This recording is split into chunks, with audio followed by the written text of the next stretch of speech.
नमस्कार साथियों, मैं निरंजन कुमार केन क्लब यूट्यूब चैनल पे आप सभी का हृदय से स्वागत करता हूं और मैं आशा करता हूं कि आप जहां भी हैं मस्त है, ज़बरदस्त से स्वस्थ हैं। यह वीडियो उन सभी विद्यार्थियों के लिए है जो उत्तर प्रदेश माध्यमिक शिक्षा परिषद द्वारा यानी कि यूपी बोर्ड कक्षा 10वीं के छात्र छात्राएँ हैं और अपने सिलेबस को लेकर के काफ़ी असमंजस में है कि आखिर मुझे किस प्रकार के सिलेबस को पढ़ना होगा ताकि हम उससे अपनी तैयारी बेहतर से बेहतर कर सकें। तो ये उन्हीं छात्र छात्राओं के लिए है जो सिलेबस को लेकर के असमंजस में है।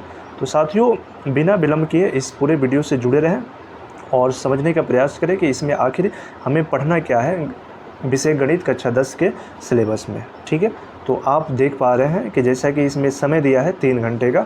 ठीक है, तो 3 घंटे की बात किया जाए तो इसमें आपका पेपर जब होता है तो 70 अंक का लिखित परीक्षा होता है और उस 70 अंक के लिखित परीक्षा में 50 अंक आपको डिस्क्रिप्टिव वर्णात्मक आंसर देना होता है। अब बाकी 20 नंबर का आपको एमसीक्यू यानी बहुविकल्पीय आधारित प्रश्न का उत्तर देना होता है, जिसे ओएमआर शीट पे करना होता है।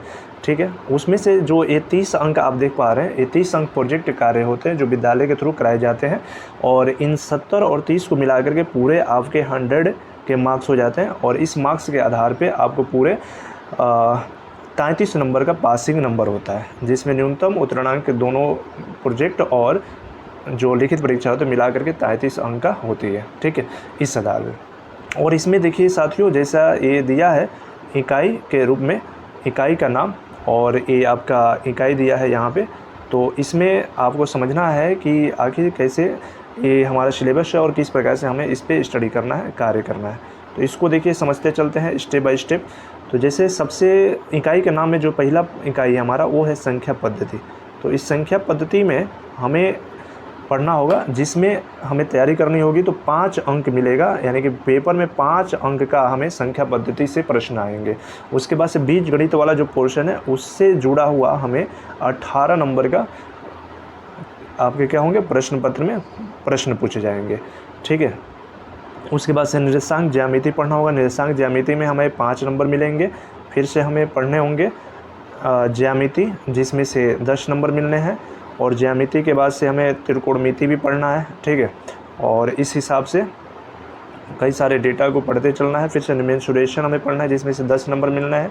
त्रिकोणमिति से मैं बता दूं आपको 12 नंबर मिलना है। ठीक ना, 12 नंबर। और लास्ट में जो आता है आपके सांख्यिकी और प्रायिकता, इसको जब आप पढ़ेंगे तो इससे आपको पेपर में 10 नंबर आएंगे और इन टोटल को मिला करके आपका होना क्या है कि टोटल मिला करके आपको 70 अंक प्राप्त होना है। ठीक है, तो इस आधार पे हम लोग सिलेबस को आइए समझते हैं कैसे क्या है। ठीक है, तो देखिए अभी ऊपर हमने जैसे देखा इकाई के नाम में, तो उसमें संख्या पद्धति आ रहा था इकाई 1, यानी हमने 7 इकाई देखा। 7 इकाइयों में कौन कौन से चैप्टर इंक्लूडेड है उनको भी हम लोग साथ में समझते चलेंगे। तो इकाई 1 में सबसे पहला जो चैप्टर है हमारा वो है संख्या पद्धति, वास्तविक संख्या है। और इकाई 1 का नाम जो है वह है हमारा संख्या पद्धति। तो इसमें वास्तविक संख्याएं पढ़ना है, जिसमें हमें अंकगणित के आधारभूत प्रमेय उदाहरण से पढ़ना होगा। करनी में 2, करनी में 3, करनी में 5, इस प्रकार से। और हमारे अपरिमेय संख्याओं का पुनर्भ्रमण और अपरिमेय संख्याओं का सत्यापन से जुड़ा हुआ प्रश्न होंगे, जिसको मिला करके हमें 5 अंक मिलेंगे। फिर से इकाई 2 की जब बात होगी तो उसमें हमें बीज गणित की जिक्र हुई है, जिसमें से हमें बहुपद पढ़ना है और बहुपद में बहुपद के शून्यांक, द्विघात बहुपदों के गुणांकों और शून्यांकों के मध्य संबंध। तो बहुत सारे बच्चे तो अभी पढ़ भी रहे होंगे, कहीं ना कहीं जुड़े होंगे, अपने विद्यालय में पढ़ रहे होंगे, तो उससे उनको पता चलता होगा कि हमें बहुपद में क्या क्या पढ़ना हो रहा है। तो उसमें मैं बताते चलूँ कि बहुपद के शून्यांक जरूरी है और द्विघात बहुपदों के गुणांकों और शून्यांकों के मध्य संबंध का पता होना काफ़ी ज़रूरी चीज़ है। उसके बाद से बीजगणित इकाई 2 में आपके 2 चरों वाले रैखिक समीकरण युग्म भी है, जिसमें से प्रतिस्थापन विधि और विलोपन विधि से जुड़ा हुआ प्रश्न आएंगे। तो ये दोनों डेटा की जानकारी आपको बेहद अच्छे से होनी चाहिए।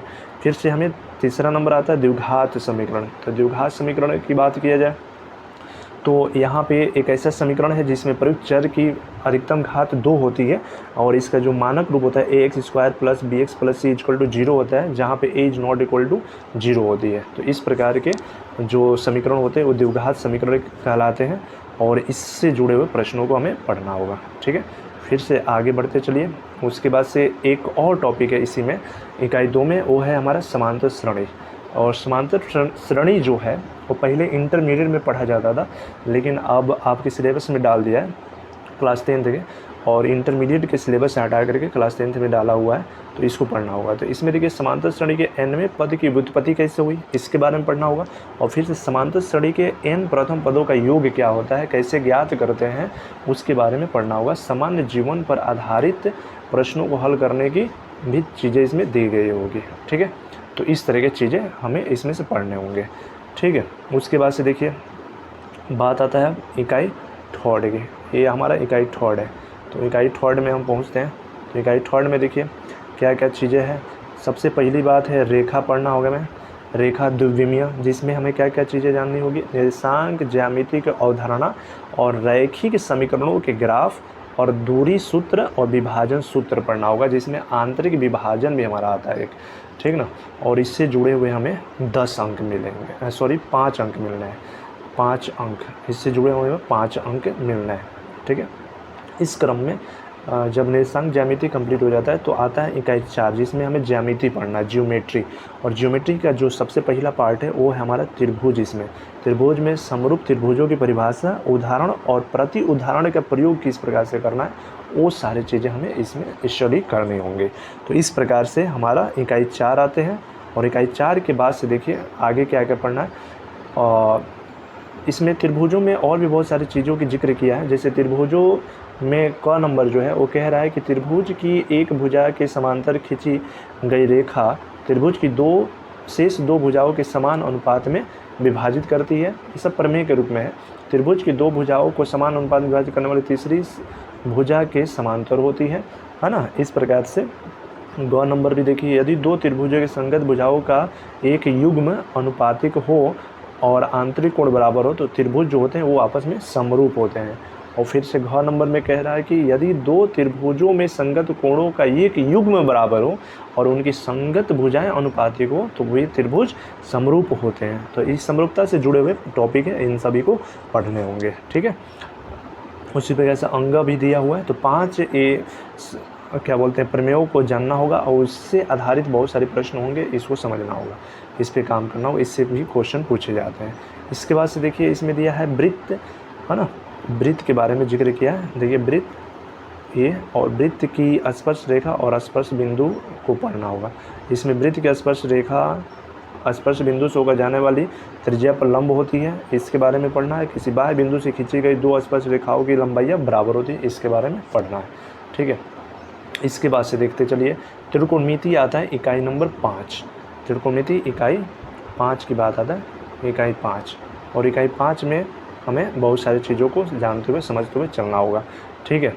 तो देखिए इकाई 5 में त्रिकोणमिति में सबसे पहला टॉपिक आता है त्रिकोणमिति का परिचय, जो कि काफ़ी महत्वपूर्ण टॉपिक है। इससे MCQ के बहुत सारे प्रश्न तैयार किए जाते हैं और ये हमको सबको पता होना चाहिए। जिसमें समकोण त्रिभुजों के न्यून कोणों के त्रिकोणमितीय अनुपात, 0 डिग्री और 90 डिग्री के त्रिकोणमितीय अनुपात और त्रिकोणमितीय अनुपातों के मान इसमें दे रखा हुआ, उनके बीच संबंध क्या होता है, ये सारी चीज़ें पढ़नी होंगी। दूसरा क्या हमारा त्रिकोणमितीय सर्वसमीकरण है, जिसमें sin square theta plus cos square theta equal to 1 plus tan square theta equal to sec square theta और 1 plus cot square theta equal to cos square theta को स्थापित करना और तथा इसका अनुप्रयोग, यानी कि इसको कैसे हम स्थापित करेंगे और इसका किसी सवाल को बनाने के लिए किस प्रकार प्रयोग करेंगे, उसके बारे में पढ़ना होगा। और इसमें जो सबसे महत्वपूर्ण एक चैप्टर आता है ऊंचाई और दूरी, जिसे दीर्घ उत्तरीय प्रश्नों में पूछे जाते हैं प्रश्न, जैसे उन्नयन कोण के बारे में जानना होगा, अवनमन कोण, ऊंचाई और दूरी का साधारण प्रश्न होते हैं, वो सारी चीज़ें जानने होंगे और इसके आधार पर क्वेश्चन तैयार करना होंगे। और इससे त्रिकोणमिति जो है 12 अंक के पूछे जाने हैं, ठीक है। इसके बाद से आप देख पा रहे हैं इसमें कैसे कैसे काम कर रहा है, ठीक है ना। इसके बाद से इसमें त्रिकोणमिति के जिक्र किया हुआ है। त्रिकोणमिति आपने पढ़ लिया, ये सारी चीज़ें हो गई यहाँ से आपका यहाँ तक, ठीक है। इसके बाद से आगे देखते हैं। आगे आपका आता है मेंसुरेशन। मेंसुरेशन आता है भैया, तो मेंस्ट्रुएशन में क्या है आपका, पहला है वृत्तों से संबंधित क्षेत्रफल और दूसरा है पृष्ठ क्षेत्रफल और आयतन। तो इन दोनों टॉपिक को हमको पढ़ना होगा, जो कि काफ़ी महत्वपूर्ण चैप्टर है। इसमें आयतन, घन, घनाभ, गोला, अर्धगोला, लंबवृत्तीय, बेलन, शंकु, ये सारी चीज़ें से जुड़े हुए ठोस होंगे और कुछ मिश्रित प्रश्न होंगे जिसमें 2 या 2 से अधिक प्रकार के ठोसों का संयोजन होगा और उससे जुड़े प्रश्न होंगे, वो सारी चीज़ें होंगी। इससे अधिक कोई प्रश्न इसमें नहीं होंगे। उसके बाद से जो लास्ट इकाई है सांख्यिकी तथा प्रायिकता जिसमें पढ़ना है, जिसमें सांख्यिकी दिया हुआ है और प्रायिकता दिया हुआ है, ये दोनों टॉपिक को पढ़ना होगा, जिस दोनों को मिला करके हमें 10 अंक का प्रश्न पूछे जाते हैं। तो ये आपको पता होना चाहिए, ठीक है। और देखिए, और इस प्रकार से आगे देखिए, यहाँ पे लिखा है शैक्षिक सत्र, इसमें मैं बता दूँ आपको क्या बोलते हैं, यहाँ पे लिखा है शैक्षिक सत्र 2024-25 हेतु आंतरिक मूल्यांकन, जिसमें स्टेप 1 दिया है, स्टेप 2 दिया है और स्टेप 3 दिया है।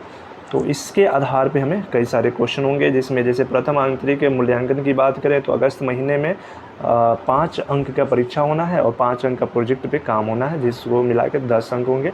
फिर से आपके द्वितीय आंतरिक मूल्यांकन आपका जो होगा दिसंबर महीने में होगा, जिसमें 5 अंक का परीक्षा होगा, 5 अंक का प्रोजेक्ट होगा। फिर से 4 मासिक परीक्षाएँ होनी है ना, उसमें 4 मासिक आपकी परीक्षाएँ होनी है, प्रथम मासिक परीक्षाएँ, द्वितीय मासिक परीक्षाएँ, इस प्रकार से कर करके, ठीक है।